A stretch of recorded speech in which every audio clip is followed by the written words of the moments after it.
Chicago Bears coaches continue to set the expectations and the standard for this team. Kerry Joseph, the Bears QB coach, says that the head start has really paid off for Caleb Williams. We're going to talk about how on today's episode. And Eric Washington also believes that this team has everything that it needs to be one of the best defensive units in the game of football next season. We're going to look at all that plus a little bit of the mailbag right after this. You are now tuned in to Chicago Bears Central, your number one place for all Chicago Bears news and content. What's going on, Bears fans? Welcome to another episode of Chicago Bears Central, your number one spot for everything Chicago Bears related. I'm the host there, Haize. But more importantly, you guys can follow the channel at Chi Bears Central on every social media platform we happen to be on. With that being said, let's go ahead and get into this content, y'all. So, Kerry Joseph, the Bears QB coach, talked about how Caleb Williams getting a head start has really helped Caleb Williams kind of jump into it. He said this: coming into this minicamp, he was light years ahead of the information that he already had. Caleb Williams looks fresh, looks to be a fresh air compared to past quarterbacks, and his level of commitment has been impressive. When you look at something that we want, right, is not only the understanding of the playbook, right? That's going to help a lot. But Caleb Williams has done a really good job at owning his own development. And that's something that separates people. And I'm not comparing it to Justin Fields. Everything isn't a comparison to Justin Fields, but just what Caleb Williams is and who he is as a guy. He's really taken the bull by the horns and really owned it, right?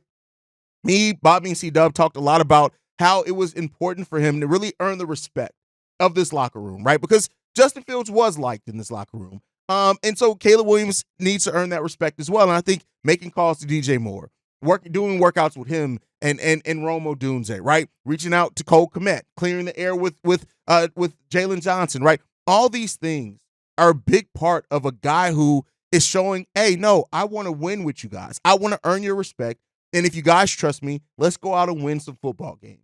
And right now, you're going to hear the rah-rah stuff from coaches. It's training camp, right? And, we heard, things about his arm strength and how that kind of surprised coaches and things like that. You're going to hear that type of thing. But Caleb Williams, the guy, right? Caleb Williams, the man. And while a lot of Bears fans had criticisms on Caleb Williams, for the person, not necessarily the football field, there are legit criticisms until he proves those wrong on the football field. Caleb Williams is doing what's in his power, right? Learning that to hear that he's already light years ahead of the information that they've given him so far. Keep in mind that part is important in there to say so far because it's not done. The playbook isn't done, right? You're going to wait to see how you add it, what strengths players has, how well he's adapting to that, on how much you're going to open that playbook up as well. But Caleb Williams is doing what needs to be done to not only turn the heads of some football fans, but also to just own his development right now. And so hearing that things are paying off, that those moves made by Caleb Williams are doing good, that he's building chemistry with Rome Odunze, Keenan Allen, DJ Moore. These are all important parts that as a rookie coming in,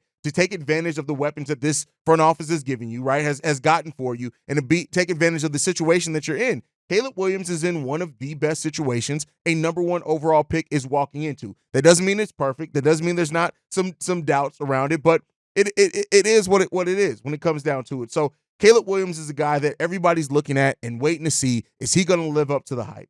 And the only thing that he can do to prove that as of right now, because we're not on the football field as far as actual games played, but what he can do is learning that playbook, learning, even hearing that, hey, he made it a point to learn everybody's names to make sure that even, the rookies that were in there in the rookie minicamp, learning everybody's name, calling them by name, things like that. Caleb Williams is trying to do everything to show, hey, I'm the guy that you guys can trust. And we're going to see if that comes true on the football field. He still has to prove it on the football field, right? So let's be clear here. All the good rah-rah stuff is great right now. But when it comes time to lace up the pads, right, that's where it becomes the most important that you're showing and proving at. And let's hope that Caleb Williams continues to do that, man. So, I love what we have. I love the mentality that he has right now. It's already come out, too, that he has an obsessive mentality that is kind of annoying some of the coaches as well that's come out so far. Kerry Joseph said this. He's one of the guys that who want to know why. You put up something in, you put a play in, you talk about it, and you give him the progressions, whether it's run or pass, like he wants to know why. Last night, probably about 10:30 or 11 o'clock, he texts me, hey, why are we doing this here? Why are we blocking it like that?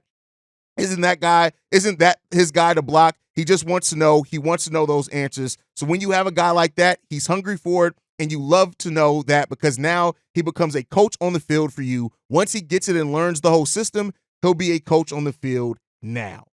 That is what you want to see.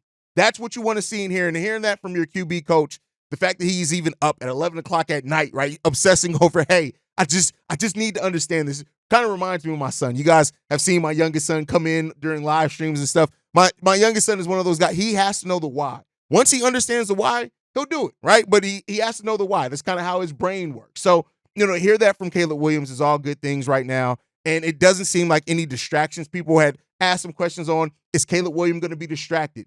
So far from what we've heard up until this point, it doesn't seem like the distractions are going to be a thing for Caleb Williams. And let's hope that continues for him. So, shout out to Caleb Williams for owning that development, things like that. And let's hope that it helps the Bears jump off and start the season off really strong. With that said, Eric Washington, the defensive coordinator now for the Chicago Bears, also talked about the Bears and the Bears defense and how important and how good he thinks it is. And, we've talked a lot about the offense. I can say that for myself. I know a lot of Bears outlets as well, and that's because it's something different for this team. It's been completely overhauled. But the Chicago Bears defense that started off the first half of last season really, really bad, right? They made big strides. You look at it, we finished it as a top 10 unit over the last part of the season after the addition of Montez Sweat. And Eric Washington is talking about the back seven for this team, and that means the linebackers and the cornerback groups. He feels really proud of that, saying this: our back seven, I think they're as good as a group as there is in the NFL. I'm biased, but having a chance to be on the football field and watch them and watch the details, there's a lot to be excited about. I've talked a little bit about how I want to see this Chicago Bears team potentially be top 10. I'll deal with top 12, right? But top 10 in both offense and defense and the expectations that come with that, right? And the defense that is returning most of its starters from last year. Most of the people who finished last season starting outside of a few are returning. We're returning about 95% or 96% of our starters on the defensive side of the ball. Kevin Byard's going to be a new starter. Javon Dexter's going to be a new starter there, right? DeMarcus Walker wasn't necessarily starting at the beginning of the season. He was starting by the end of the season after Unique went down, though. But the linebacking core staying the same, right? Those three linebackers are all going to be in the same position. Our cornerback core and secondary outside of Byard, all the same people in the same rotation. So that continuity that you're building off of, you do want to jumpstart that. And where the Bears finished, how they finished the season was extremely strong. And so if the Bears defense can continue that, and I've talked a lot about how the Bears defense is one of the reasons I feel the most confident in this team, and I have the expectations I do, not overlooking the offense. The offense should be dynamic. It should be great. It should be exciting.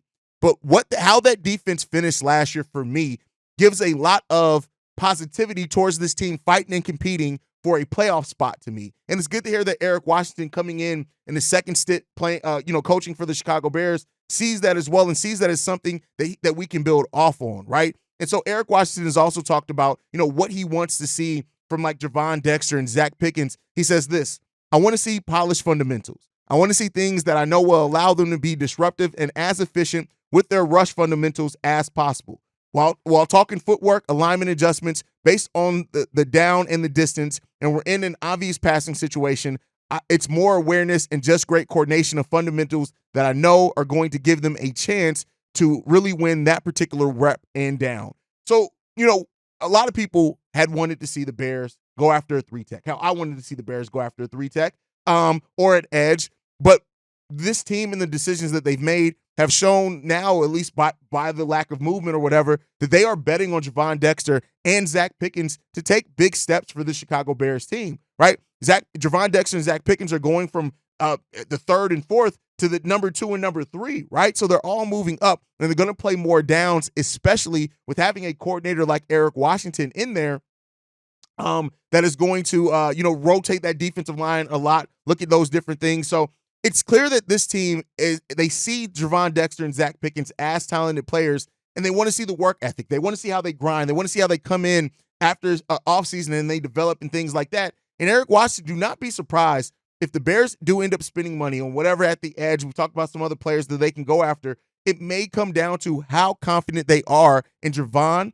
and Zach Pickens to be able to get and put pressure on opposing teams, and that can free up DeMarcus Walker to do some things. That can free up Austin Booker to do some things while Austin Booker is still developing as well.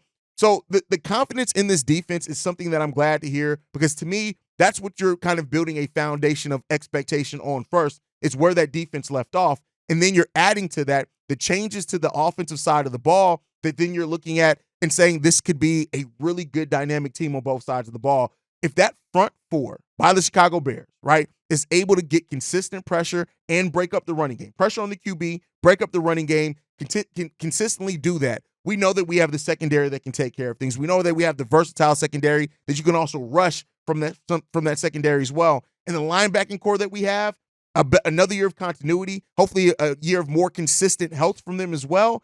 I get it. Offense is going to be the talk of the town for the Chicago Bears right now, rightfully so. But I would not be surprised at all if by the end of the season, when this season ends, we're talking about a dominant defense by the Chicago Bears and a defense that made the game easier on everybody else, made it easier on the offense with a shorter field, stop other teams from getting into the end zone, which then, even though you have a talented offense, is not having to put up as many points, right, as they're especially learning, growing. The start of the season, the defense may be what keeps the Bears in these games. As the offense is developing, figuring out the rhythm, Caleb Williams is figuring out his comfortability spots, and Shane Waldron's figuring out, everybody on that offense and where and how to use Caleb correctly. As all those things happen, the defense is going to be the thing that we kind of use as an anchor first to get us to some of these wins. And I feel really confident in the defense being that. Personally, I know not everybody is as high on the Chicago Bears defense, but and I get it. The numbers and how they started off the season and ended the season are very different. So if you fall somewhere in the place where I don't know really what to believe, if this Bears defense is more like how they finished the season, or are they going to be more like how they started the season off? Regardless of how you feel on that or view it, there's a validity in it either way. But I think this defense is going to be a very big part of why the Chicago Bears look so good next season. So I'm good to hear that Eric Washington also shares that confidence in that defensive unit. So let me know how you guys feel on that down below. Lastly, we do have coaches, also the special teams coordinator, Richard Hightower, talked about Velus Jones. And so Velus has been somebody that a lot of people have had different conversations on, right? Wondering if he's somebody who is going to be able to benefit from the new kickoff rules. Is he going to be used? We had Shane Waldron, for example, talk about him yesterday and saying that, making sure he still incorporates Velus Jones Jr. in the offense as well, and how to figure and how to use him also in that. So those are things that you're also looking for from that as well. So I think that's a really big thing. But the special teams coordinator in this feels really confident saying this. You can only think about a guy like Velus, a guy like that with his type of skill set, with the speed and the power he has, and coming full speed ahead at you. It's like, damn, freight train running at you. With the new kickoff rule, he'll have to be in the landing zone, and Hightower believes that the rule change will only benefit Jones. He's going to get an opportunity to touch the ball 3 or 4 times a game. We all know he's a very dynamic player with the ball in his hands, but the new rule, because of the landing zone, because of the league incentivizing returns, it's only going to have a really good effect for not only our whole return team, but for a guy like that to really change the game. So, hearing those things, good that they have a plan for Velus. I still think Velus is going to have to come in to this offseason, and he's going to have to kill it in special teams, in training camp. There is a risk of him losing his position, but we'll see. And let's hope that Velus does pay off that hope that Hightower has in him. And then we're looking at Velus in the next season being a dynamic special teams player for the Chicago Bears. But with that said, before we go, I do want to go ahead and jump into the mailbag. This one's from Rory. Hey, what's up, man? Bobby, C-Dub, the whole squad. This is your boy Rory calling again. Hey, I just want to say, man, Chef Pose, King Pose has definitely did his thing, man. You know what I'm saying? This drive. This is the best drive we ever seen, in Bears history. And I could arguably say that Pose is probably the best GM in Bears history as well. If he's not, he's going to go down as one of the great ones, for sure. But I just want to say, man, this is going to be a season of expectations and also evaluations. The reason I said that because Caleb Williams has been doing a lot of talking, you know what I'm saying? But, seeing what he's doing in training camp, you know what I'm saying, so far, hey, man, the boy looking good. The accuracy, the ball placement. Hey, I'm glad we got him. Also, he had to back up all that talk as well. I say evaluations as far as got to evaluate Caleb, evaluate this new coaching staff, and also evaluate the new OC, Shane Waldron, and also Matt Eberflus, because I say this, I want to ask you a question as well. So if we have a losing season, who's to blame? Who do you think, who's to blame? It can be like a variety of things, but I'm going to tell you who's going to be in the most, position to lose their job.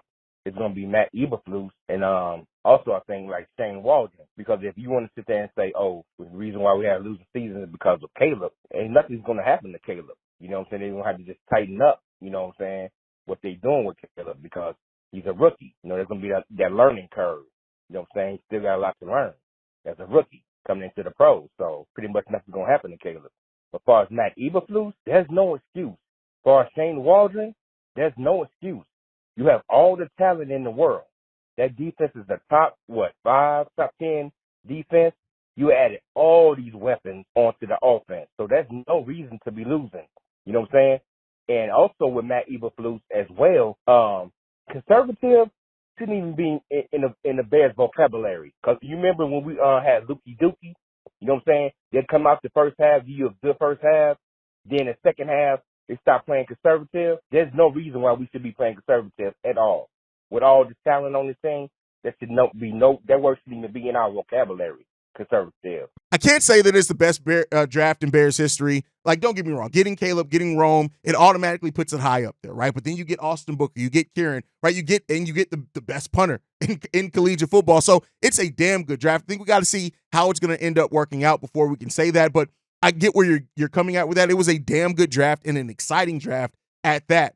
As far as Ryan Poles being the best GM in history, I think it's trending that way. And I have a video on that. I think that it is trending that way, but he got to continue to show and prove. And there's going to be a lot of Bears fans that say they can't say that until the Bears win a Super Bowl. And I think that's fair with that as well. So we'll take a look at that. But then also, you're as far as your part of who the blame is going to go to, I don't necessarily think the coach. I think unless things come crashing down, meaning that the Bears get like 3 or 4 wins, I think that regardless of the struggles or not, Shane Waldron isn't going anywhere. They're not going to blame him. He's coming in here as a set system with a new quarterback, all new players. It's going to take time. And even Matt Eberflus, I think in changing the offensive staff, getting a new quarterback, it's now said that Eberflus is going to probably play out the last year of his contract, which is next season. This season coming up in 2024, he has one season after that. And I think he's going to get a chance to see that contract out. And I don't think that's a bad thing considering all the changes that you've made. Again, that's unless things go extremely left and we're talking about a Bears team that wins like